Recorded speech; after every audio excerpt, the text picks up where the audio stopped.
Hi YouTube, it's Stacy Bobasi here. I just thought I would check in with you guys and let you know how I am doing post-op. Tomorrow is my 3 weeks since surgery, so thought I would check in with you.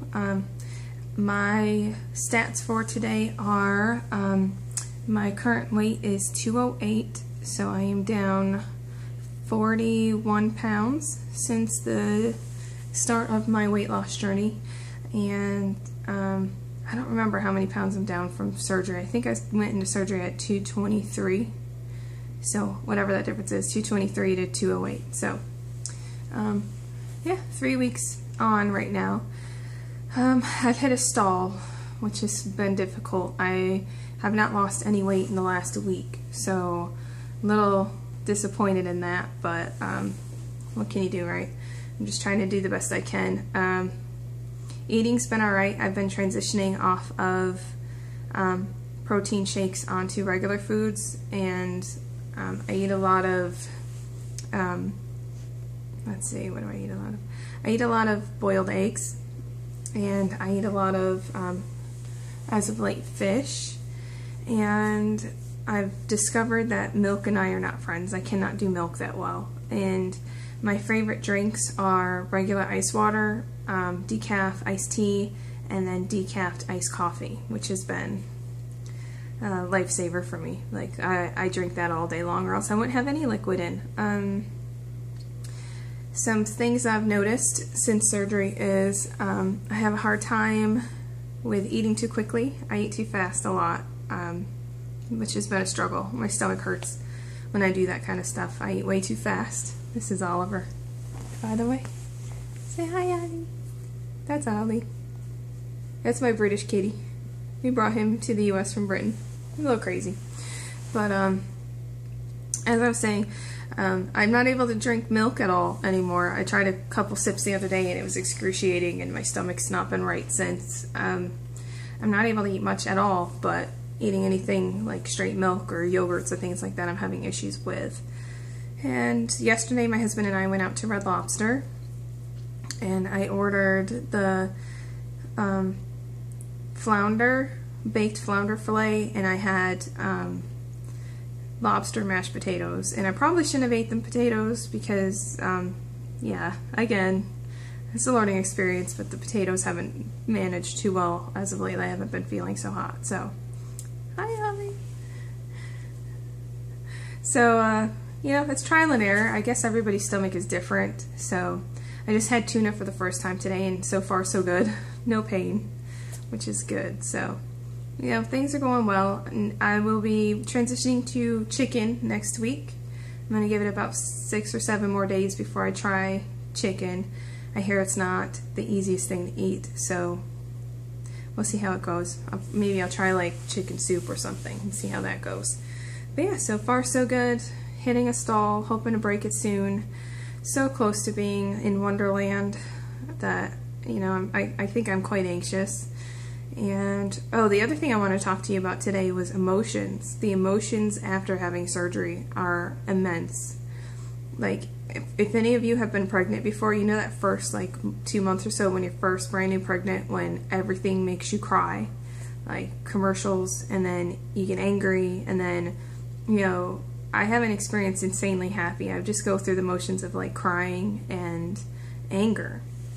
And I think a lot of it has to do with that I'm an emotional eater, so when I would be upset beforehand, I would be able to go in the kitchen and get something to eat to make myself feel better.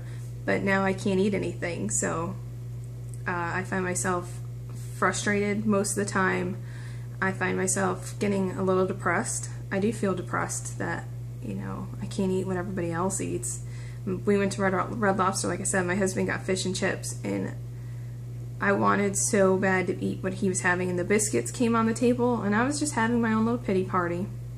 But, you know, it's an emotional change, and I'm at the point where I love the weight loss, but I hate my stomach right now. I like hate that I can't eat anything, and I hate these cravings to, and it's all head hunger because I'm not really hungry. This feeling like I need to eat this and I need to eat that, and oh, pizza sounds great, and you know, all of my foods that I used to rely on as my friends are not there. I feel like I lost my best friends. And it's sad because, you know, I'm so dependent on them. And that's part of the reason why we're obese, because we depend on our food to make us feel better. It's our drug, and I don't have that. So I find myself arguing with my husband a lot. I find myself yelling at my kids for silly things. I find myself just not wanting to do things anymore, and no energy, and just feeling sorry for myself, really, pretty much. And I think that's part of the process. I think we have to go through that in order to recover. So I would say I'm in withdrawal right now, because even pre-op I was able to at least eat some things. And it wasn't so real. Like, the option was there if I wanted it, but now I don't even have that option if I wanted to. If I wanted to sit down and scarf down a bag of potato chips, I can't.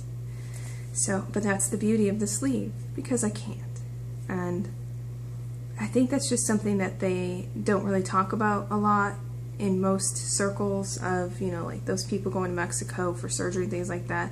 I really encourage you, if you are going through this process and wanting the surgery, find yourself a support group, because you're going to feel all alone and start questioning, is this normal? Am I normal? Are these emotions normal?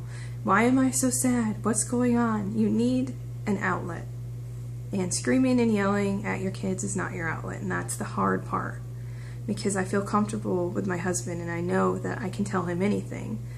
But sometimes I need to find other outlets and not take all of my frustration out on the people I love. So, like I said, if you're going to be having this surgery, or if you're in the process, really have a support network plan for post-op, because it is so hard to go through withdrawal and to deal with all of these emotions and have no support network and no food to turn to. Or you're going to sabotage yourself and eat bad and make bad choices and do bad things, and you're not going to lose weight. So we all want to succeed, right? I want to succeed, you want to succeed, or you want your loved one to succeed, and that's why you're watching this. But just understand that that first month or two post-op is going to be insanely difficult, and it's a roller coaster ride, and some days are great and some days are not going to be great, and some days you're happy and some days you're not happy. Some days you can look in a mirror and feel great, and other days you're going to look at that scale and feel like crap. So just keep in mind, this is a process, it is a journey. This is only the first part of it. So anyway, that's my update. I'm going to talk to you guys next time about competition and those people who are in your life, like they are in mine, who want to compete with you and show you that you're doing the wrong thing, and they're going to show you the right way without surgery. So I'm going to talk to you guys about that next time. Okay? Bye, YouTube.